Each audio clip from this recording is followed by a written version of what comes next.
Item 16, Hereford Street, Cambridge Terrace, Balfour Terrace and East Frame traffic controls. And Pauline, if you can again introduce this item for us. Thank you.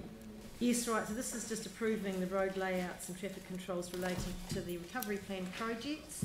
Hereford Street, Cambridge, Balfour and East Frame roadways. The committee didn't have an issue particularly with any of this, except suggesting that the bikes travelling west across the Hereford Street Bridge have an easier access onto the shared footpath if they're turning south onto Durham Street there, or Cambridge, whatever it is.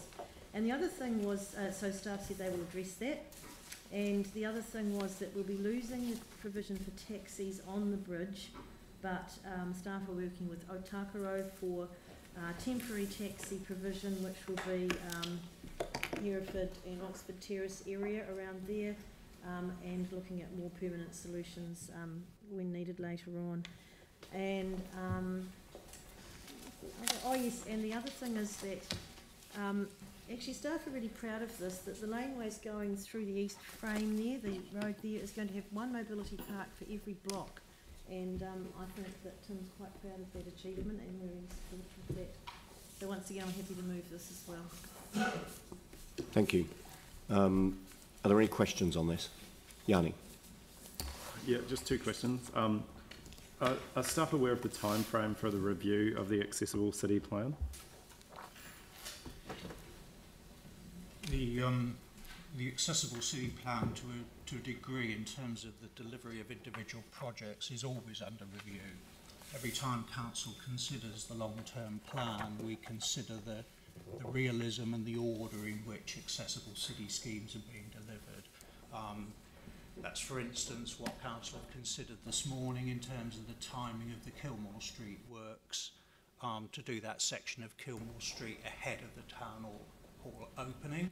And so many of the works before council this morning in terms of these important areas of public space are really around those new areas of legal road being enforceable, so that when Otakaro finish the works in these areas, they can be completely enforced from day one.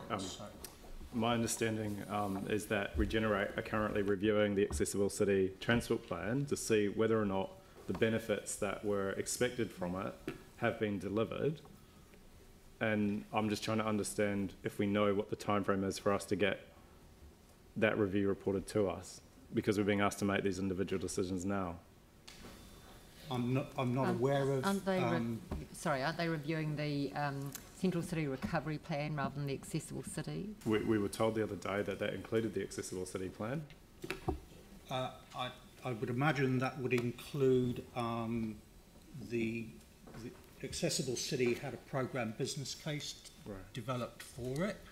Accessible City is the transport chapter of the recovery plan. Yeah. So of course if the recovery plan itself is being reviewed, then its transport chapter would be integral to that review. Okay. And so there would still be an issue therefore of whether Accessible City in its current form and its current order is still best placed to deliver the transport elements of the recovery plan. The second question was in regards to we're being asked to approve some resolutions around the Metro Sports facility, and there's, I don't know, are we able to make mention of, not specifically what's happening, but the Metro Sports facility report is a public excluded report, so the content of that needs to be public excluded. So I'm just concerned that, at the moment, my understanding the Minister and Council are reviewing the Metro Sports.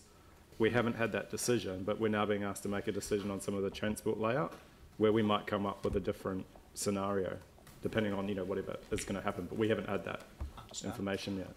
Perhaps I could clarify that. That section of Balfour Terrace is a new section of road that enables business premises that previously did not have access from Stewart Street to access the road network from the Stewart Street direction. So in fact the resolutions before council this morning are for a piece of road that already exists. It was built about 18 months ago. Those 2 parking spaces are there on the street. This resolution merely enables those to be enforced. Right, and is that one of the key entranceways into Metro Sports, into the car park? No, the other section of Balfour Terrace from the east was subject to a road stopping order which council approved, and so that is within the Metro Sports site, and so with stopping that road, those premises that were at the Stewart Street end of Balfour Terrace would not otherwise have been able to access their premises. So Takaro, as part of the accommodation works here, have delivered a new short section of road from Stewart Street that services those premises. So this resolution before council this morning is merely to enable council to enforce the parking spaces on that new section of street. Right, so I just want to be clear, if we wanted a multi-storey car parking building built at the Metro Sports facility, that wouldn't change this stretch of road that we're being asked to make a decision on? No, it wouldn't. Thank you. Dion. You'd indicated you wanted to ask a question? No, no question. Any further questions on this report, Jamie? Yeah, just around the Hereford Street one, and particularly the bridge. So the taxi rank is going to go on the bridge there, from what I gather from the diagrams there. So you've got 6 new bars that have opened up in the city's major hospitality precinct, 6 or 7 more to come. Where do the taxis go? Because that's pretty important. Yeah, where? You didn't? No, you didn't. You said that they were going to come up with something. Okay, so the question that Jamie's asked is also a question that I would have asked if Jamie hadn't. I mean, Pauline, thanks for your comments in your opening statements around this report. I am quite keen to know what the result for taxis could look like, might look like, what the thinking is. Yeah, so in council's long-term plan is a proposal to upgrade Hereford Street, and those works start around the Oxford Terrace intersection. So the resolutions before council this morning include the intersection of Oxford Terrace with Hereford Street. Council's scheme would then pick up those works from Oxford Terrace and run through to Manchester Street effectively. So council will be consulting over the details of that shortly, but early consultation over the scheme design for Hereford Street, which are quite well advanced with frontage premises there and landowners and businesses there. Provisionally at the moment is proposing 6 north side public service vehicle space, what used to be known as taxis, on the north side of the street there between 8 p.m. and 8 a.m, and a further 3 taxi stands on the south side between 11 p.m. and 5 a.m. So that when that work is finished, no, on Hereford Street. So when that work is finished, as part of council's plan, in fact, there would be more passenger service vehicle taxi ranks on Hereford Street than there are actually at the moment. So I don't understand, what's the south side of Hereford Street, because it runs east to west? It's the bar side. Yeah, near to the food premises and that are along there at the moment. So, so as I say, just to repeat, 6 proposed at the moment on the north side of Hereford Street, a further 3 on the south side. And so the feedback I understand our colleagues have had from premises and the Taxi Federation is that they're happy with that level of provision. Okay. What we are talking to Takaro, as the chair of committee said earlier, is about what we do ahead of those Hereford Street works taking place. And once the works start on Hereford Street Bridge itself, and we are now looking actively at where we can temporarily accommodate taxis in the general area. Okay, that's helpful. The only thing, so is though, will it be, you envisage that could be confusing with time limits for different areas though, because the thing, having a taxi stand as a taxi stand is quite helpful for people, but if some of them have got time limits where they alter, between during night time, but then during the daytime it is no longer a taxi stand, Could that be confusing? We already have a number of time-limited taxi stands around the city. There's one on Lichfield Street, for instance, outside the bus interchange, which also doubles up as a servicing bay during the early morning. Yes, of course, when some of these changes take place, they take a little time to settle in.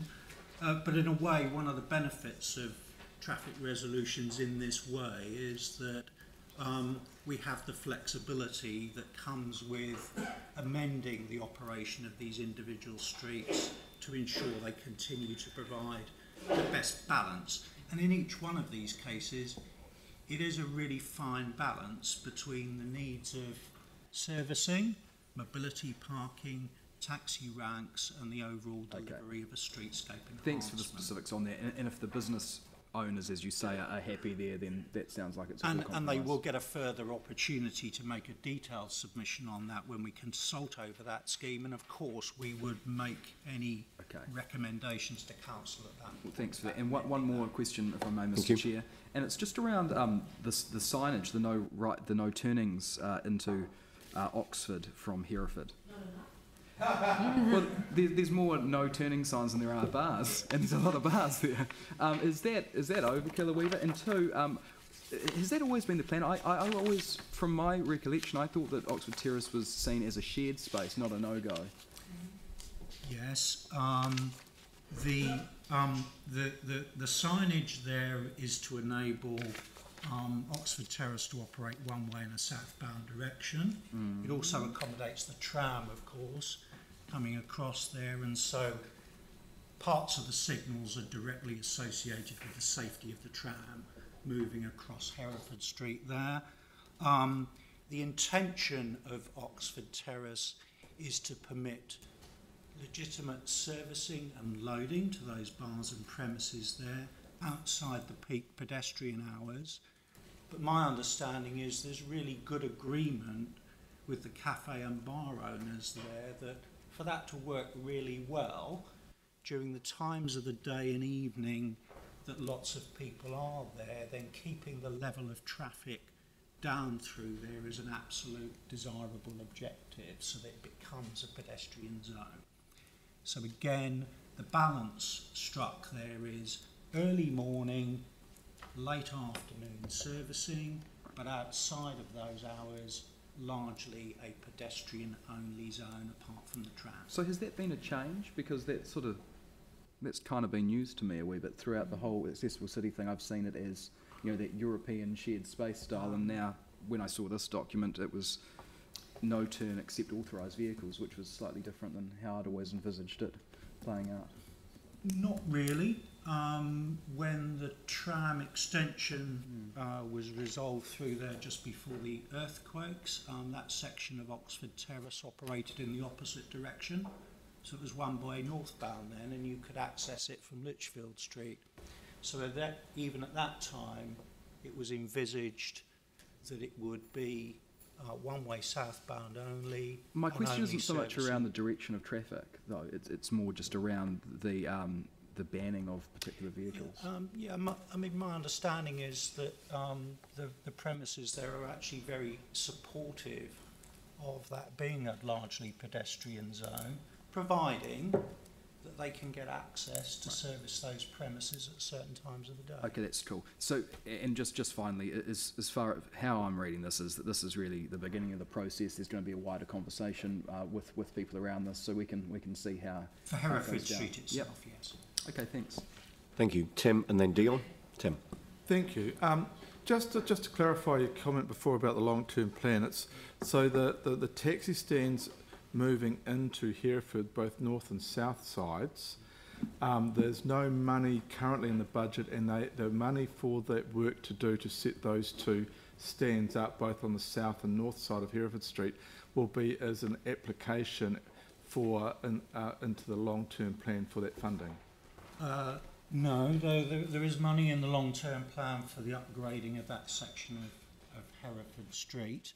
I was merely saying that the detailed proposal as to where the taxi stands would go would be part of the consultation over the Hereford Street scheme. So it's already in scheming. Yeah. In terms of draft design. We would expect to be going to formal consultation over that with council's agreement in the next few months, and at that point there would be an opportunity for any affected member of the community to make comment on the detail of that draft design, and at the moment the draft design includes proposals for that number of taxi stands. So there's no question about the funding, is it is already on board?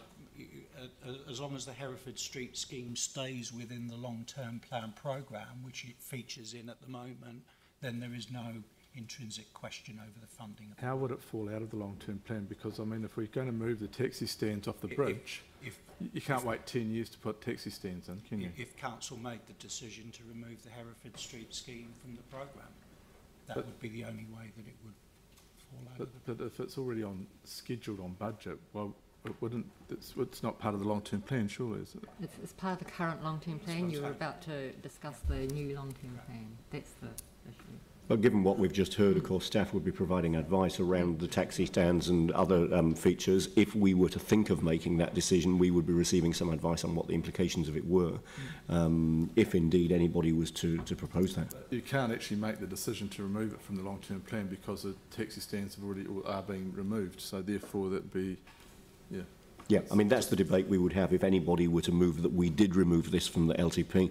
I'd suggest it's unlikely to happen.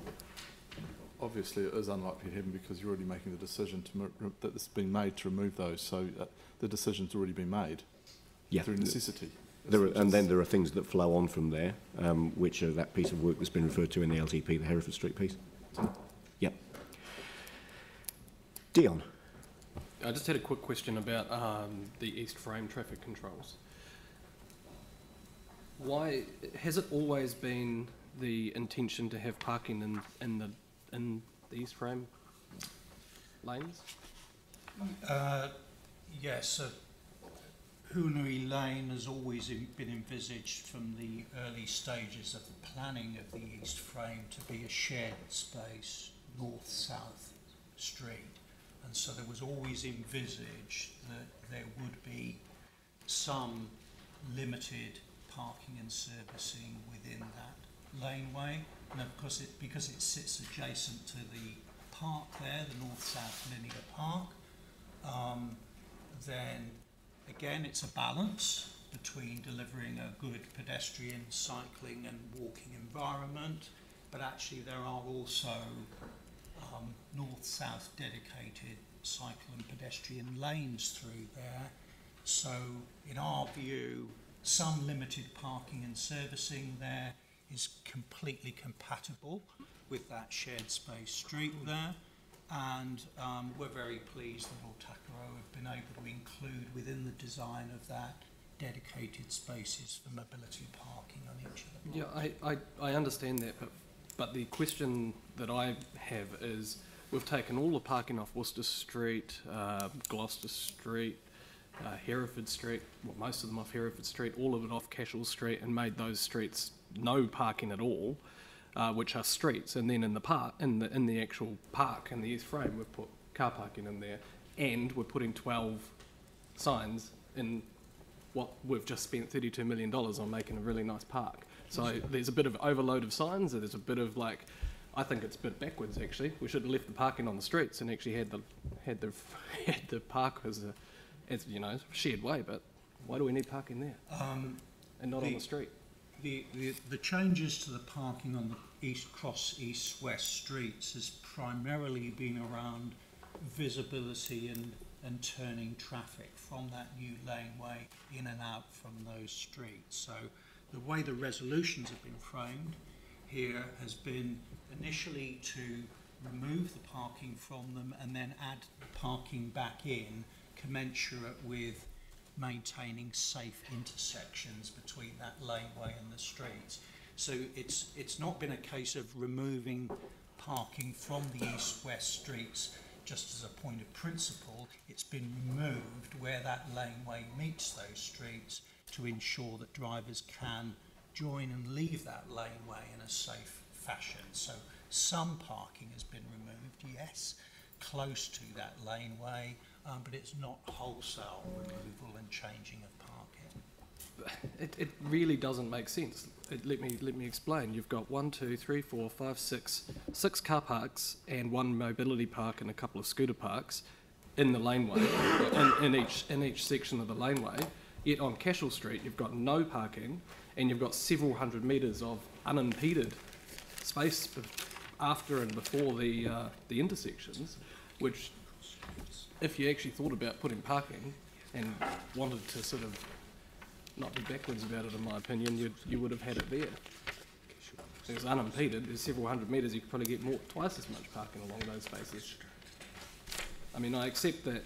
Yeah, servicing them, so service spaces where people can, service the events or something like that. That's happening in there. But I think, we've spent $32 million to make a great park, and we're putting parking back in there, and we've taken it off the actual streets where people would normally assume they can park. So it also supports the residential developments that will go through there as well. So 12 spaces. So you understand that there's a number of residential properties being built along the western side of that. So this parking also supports that as well. From the 2-hour paid parking, and those residential are having, they should have been on the streets for parking, I suppose. If you want to do that, they've got off-street parking as well. Sorry, I'm not going to get anywhere with this, so I'm just going to leave it. Okay, thank you. Yanni. Clarification question on the concerns that Dion's raised. Is there any reason why or anything that would prevent those parks that we're putting in the lanes being turned into residents-only car parking for the housing that's going in? Yes, because the parking on legal road is parking available to anyone on the legal road. So all the time these areas of laneway and street stay legal road under the control of the council, we wouldn't wish them to be dedicated to individual residential units. So if a developer wishes to have dedicated parking associated with residential units, then they deliver that and they maintain and enforce that outside the legal road boundary. So we avoid a situation where council is managing parking that is dedicated to individual developments. So what happens is residents come to us, like we had it with High Power Apartments, for example, where the developer goes in, changes into a residential use. The residents come to the community board and say, we've got no parking, can we have a residence parking permit? So there's a policy that enables the individual, not the developer, to come. For these ones that we're doing, the policy wouldn't justify that, or it wouldn't allow for it, or it's still a decision that the board would have to make? It would be a matter for any resident choosing to purchase a property within the East Frame.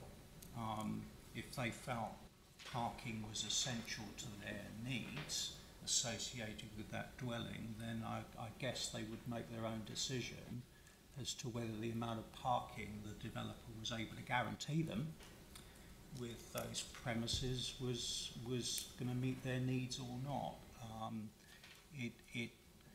The on-street parking is a facility that council manages for all of the community, and so that's very much a decision for an individual person choosing to purchase a property there. Sorry, I'm not being clear enough. The local community board approves residents-only parking on-street parking where residents don't have access to car parking off-street. I'm just trying to understand whether anything in that policy, if we put these on-street parks, would enable the new unit owners to come along at a later stage and say, even though they've bought them knowing that there's no off-street parking, coming to a community board saying, well, I need parking, so can I have a residence parking approval? So the current policy, the policy you're referring to is really to support people who have no access to or no ability to have any off-street parking on their property. So the examples that are often where that may be applied, it would be around the old workers' cottages, which are built right to the front of the property and boundary to boundary, and so they can't convert any of their land into off-street parking. And so in that situation, we have designated some residence parking, not for that property, but for that area, so anybody that could apply for it. We generally don't provide residence parking where people have the opportunity to either park off street or develop a park off street. So they might have some room beside their building where they can actually build a drive onto their property. So that's I guess how we sort of work that. Thank you. So, Pauline, you'd indicated you were happy to move this. Do I have a seconder for this place? Mike. Great. Thank you. Any debate? Yanni. Can I just ask that you put the resolutions in regarding Hereford Street separate? Yep. And I don't know whether it's easier just to record opposition to that as per the attachment H, or whether there's a better way of doing it. And just to speak to Hereford Street, a bit like Kilmore Street, this is the absolute worst place you can put a cycle lane on street through the inner city. If anyone's driven through Hereford Street at the moment with, I don't know, what has it got, maybe half of it's been developed between Colombo and this corner, like the buses that come in for the hotel, the delivery vehicles for the fast food outlets, the cars that are turning to park, people crossing the street. This has to be one of the worst places to put an on-street cycle lane, and yet here we're doing it on a bridge which will have huge queuing issues. Again, if you go back to the accessible or the inaccessible city plan, as I like to call it, it's taking away access through the central city on a number of key streets like Gloucester, possibly Armour, possibly Litchfield, and Cashel with the stadium. Hereford Street is going to be one of the main thoroughfares from the east to the west of the city, or the west to the east. So putting an on-street cycle lane when you're going to have a huge muddle of heavy vehicles, private vehicles, pedestrians, to me just seems like the worst possible design. So I think the cycleway should be off-street so that it's safe, and I totally concur with the comment that my colleague has made. You know, I support cycleways that are safe, and I cannot see in this design, particularly over the bridge, with the number of traffic that's going to be using it and types of traffic, how this is going to be safe for anyone. So I won't support the Hereford Street one. I think the others are mainly, you know, a lot of the work's being done. I do share the concern around the private lanes, but given that there's a lack of on-street parking because of those other changes, I think it's good to have the on-street parking. I think at some stage we should get that residence policy reviewed. Certainly, you know, I would hate to see an opportunity where local residents who buy these properties knowing there's no off-street parking are able to then come to council and get us to turn these on-street parks into private residential parks.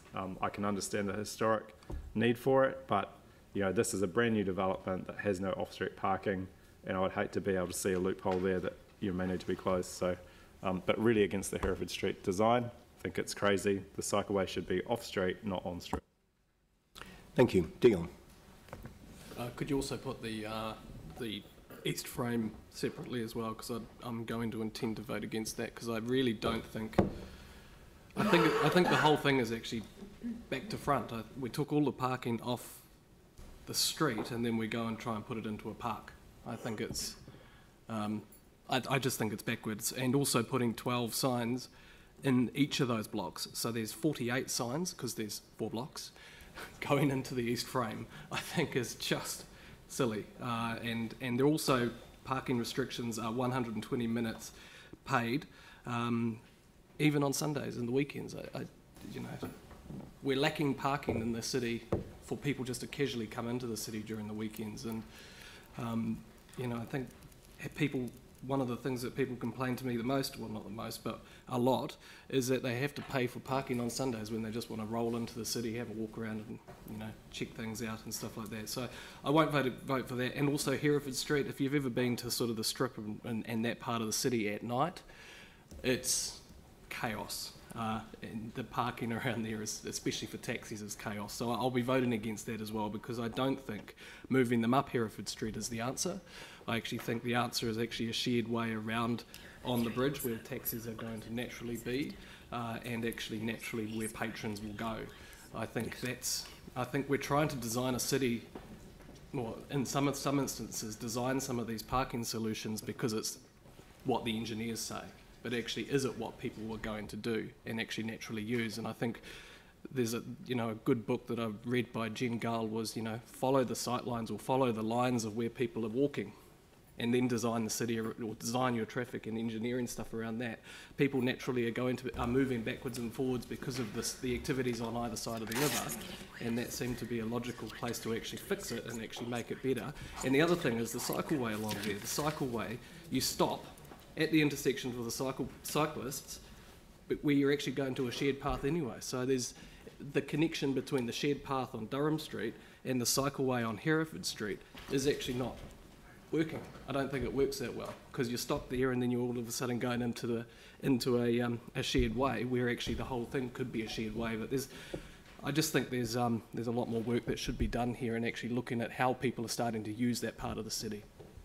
Thank you. So just to confirm, I can put the Hereford Street resolution separately, and I can put the East Frame resolution separately, and I've got the numbers in front of me here. So now we've got Pauline and Mike. So Pauline, or Mike, do you want to go first, and then Pauline, you can wrap up. Yep. Oh.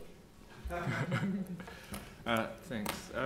Look, we're actually designing our city for people, and it's a little bit frustrating when I hear some of the comments, because I just don't think some people get what we're trying to achieve.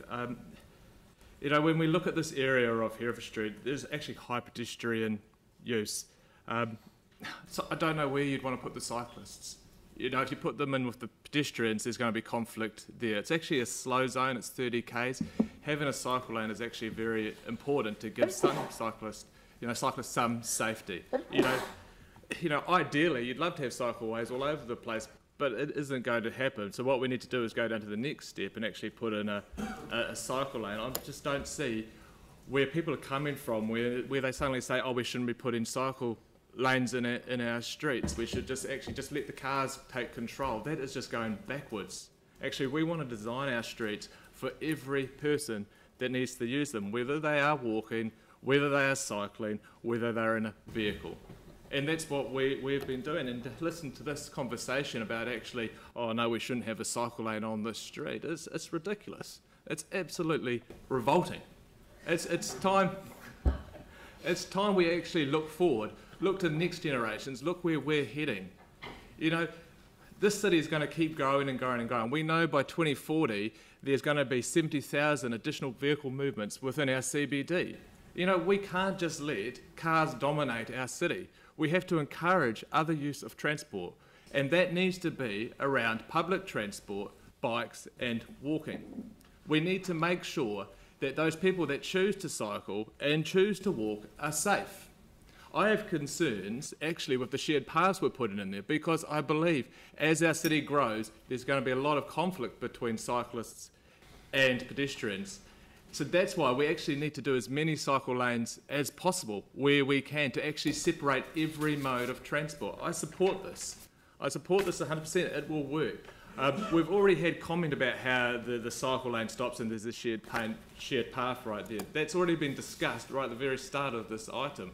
It's been acknowledged and will be sorted. But this city is actually going to be really, really good once we get through the roadworks. And we just seem to be fighting it all the way to the end. Let's actually have a look what we've done and what we're achieving, actually start celebrating our successes. Thanks. Thank you. Aaron. Okay, so just on this, a couple of things I want to just go over. One is I don't support the removal of the on-street car parks on Hereford Street. I agree with Dion. I like the shared path on Durham, or it's actually Cambridge Terrace there, but it feels like Durham. And when you come along there cycling and as a pedestrian, it works really well. So why that doesn't swing around the corner makes no sense. It actually got a really good vibe about it, and I agree with Mike on that some of those finished bits are really, really good. There is a lot of on-street parking there that's been removed that's very heavily used, and the thing that is being missed, and yes, there is a lot of inner-city car parks and a lot are in parking buildings. My problem around that is what the council's not addressed or looked at is there's a lot of our population who have a real reluctance to use a parking building, and this will be psychological, and it comes from the earthquakes, because a lot of parking buildings post-quake were shut. People's vehicles were locked in for days, weeks and months.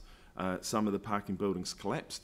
People have a fear of that, using parking buildings, and this is a genuine fear that does exist, and everyone at this table should have received that feedback from some people that they just don't like parking buildings. They have a genuine fear, and we can tell them they're as safe as they want, but fears exist for a reason, just like people are scared of sharks. More people are killed in New Zealand every year by cows than are by sharks, but you don't see anyone making a scary cow movie. And the Meg comes out in a few weeks. Here, it is a good one. Now, it is mad cow sometimes. Now, my other one is around the east frame and the disability car parks there. Yes, there is one inside each block, but the goal that I was trying to push this council towards was that we had one disability car park per block, meaning on the street, which is, this design here is 1/8 of that, because you've got 4 streets that go around, and if there's one car park on each side, that would be times 8. Not the one per block. And if we're to have a successful inner city, and I know we sometimes compare ourselves, let's not go for the big ones like Paris, New York or San Francisco, but we compare ourselves to Portland at times, and some of our staff have looked at Portland. Portland has a population of just over 4,000 people per square kilometre. Amsterdam, another one of our favourites, is 4,500 per square kilometre. Christchurch has 241 per square kilometre.